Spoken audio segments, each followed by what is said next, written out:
Hello gamers, back with another episode of Beyond the Emulator. This episode I'm going to actually show off SpruceOS version 4.1 on my Trimui Smart Pro, showcasing my setup. So sit back, grab your device, and follow along to see if there's something you can adjust to get better gameplay and performance as we are going to be going beyond the emulator. And lastly, if you enjoy these handheld videos, please drop a like and maybe subscribe to my page. Thank you and enjoy. Now without keeping you suspense, let's get started. So I've got SpruceOS going, version 4.1. I've done some nightly updates on it as well. Wanted just to kind of briefly show off this device to put on my Discord page. So a couple things I've got on my platforms and how I've set them up with my settings. So I wanted to kind of run through those. We've got Arcade, which is actually using these games that I've got listed. And what I'm using, if I go to X for my core options, is I'm using the FB Neo to use, and I'm actually setting it up as my CPU for Smart. And then if I go over to what is Dreamcast, these are my selection of games. Ones that have the flags on them are ones that I have played and actually have worked really well. Still kind of playing around with some other ones.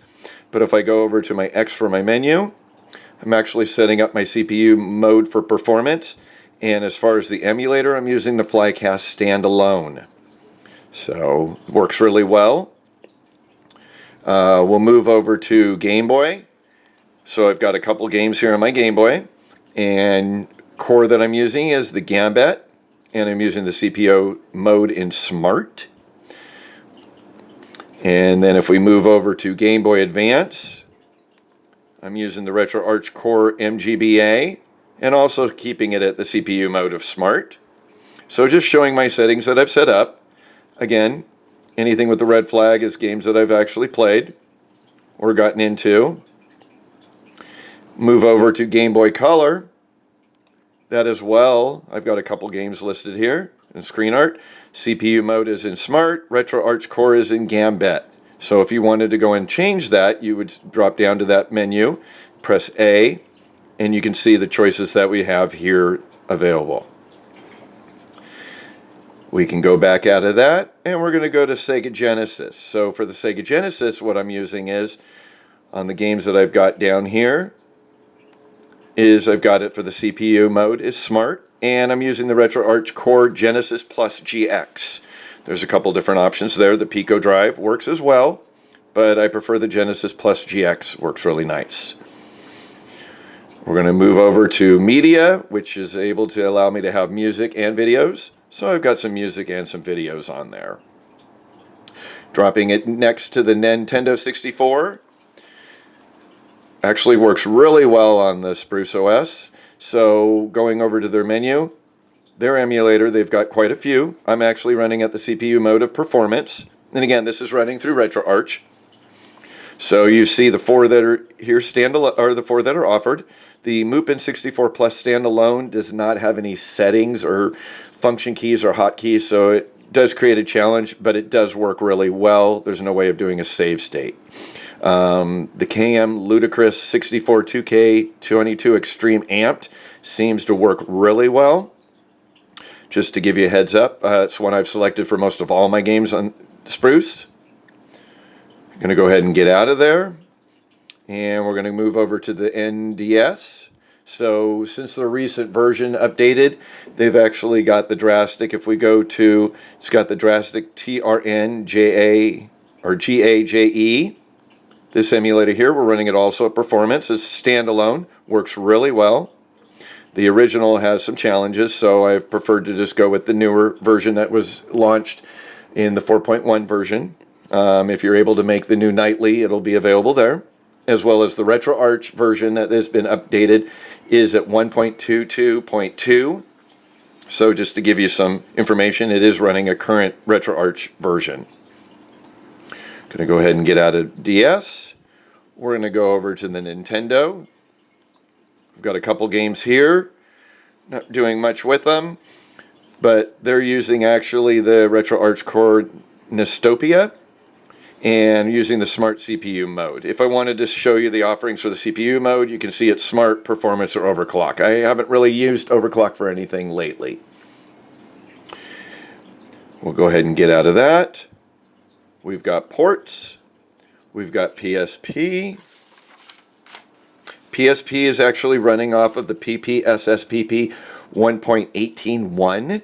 It also includes the cheats. It's actually worked really well for a lot of racing games that I've tried. Not too bad. We can go into the settings here. So if we were going to go into, for example, let's go with Ford Racing Off-Road. I'm going to go ahead and just do a quick gameplay of that one before we go through the next couple games.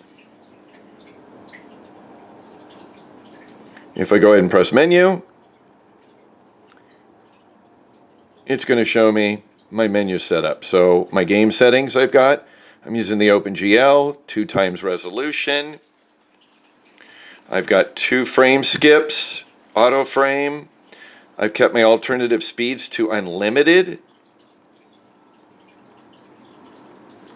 Up to 2 on the buffer graphics. My upscale is typically the XBRZ.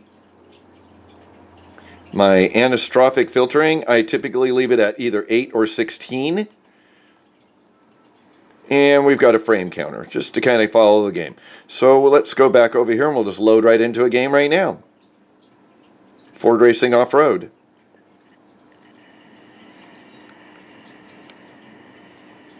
Steering actually by the D-pad.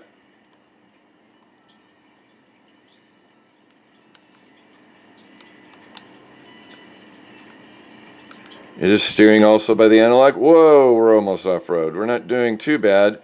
We're getting about 22 frames per second, 23. So if we go over to our menu really quick, we can go over to cheats. You can go to import cheats and you can click on, so we want to remove the glitchy effect. Why not? It does actually make the screen look a little bit clear. So here's an example with the PPSSPP version 1.18.1 on SpruceOS. So we'll go ahead and get out of there. Works really well actually for quite a few games that I've played with. Then we're going to move over to PlayStation. So PlayStation is actually using the RetroArch Core PSSX rearmed. I'm actually running at the CPU mode performance. You can see here the emulator that's listed. There also is a couple other options. Just one station. I've really pretty much stayed with the PSSX rearmed on pretty much all my firmwares on my devices because it's the best offering. So we'll go ahead and get out of that. Got one last one, Super Game Boy, and I believe it's using the MGBA core. It doesn't actually offer it here, but when you go and click on it, it should open up into RetroArch if we go and get their menu, which here's their quick menu. When I press the menu key, we're going to go to RetroArch menu, and we're using the MGBA core. So just to kind of show you that. We'll go ahead and close out my content. Get out of RetroArch. So that gives you an offering of my games platform. And then as far as on applications, just to kind of give you a quick rundown, applications, you can change your boot logo. You've got box art scraper, which is nice.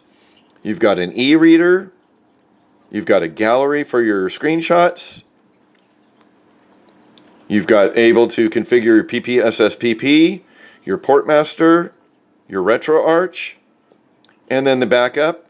You've got a theme garden, which allows you for your themes, and you're able to also offer using the USB storage mode, where you can plug in a USB cable to this and connect it to your computer, just like a USB flash drive, and be able to make your file transfers. So, and it looks like here there might be a recent update I have not made. So we won't get to that today. Again, going into the settings, just really quick. You can set up your themes. We've got Wi-Fi, we've got Bluetooth. You can go into settings and make some changes. Same as well as sound. Additional settings, tasks. And here's our device showing our firmware, Spruce version 4.1. And we're also updated to the main Trimui Smart Pro firmware 1.1.1. So just kind of giving you a snapshot and showcase of Spruce version 4.1 on my Trimui Smart Pro. Thanks for watching.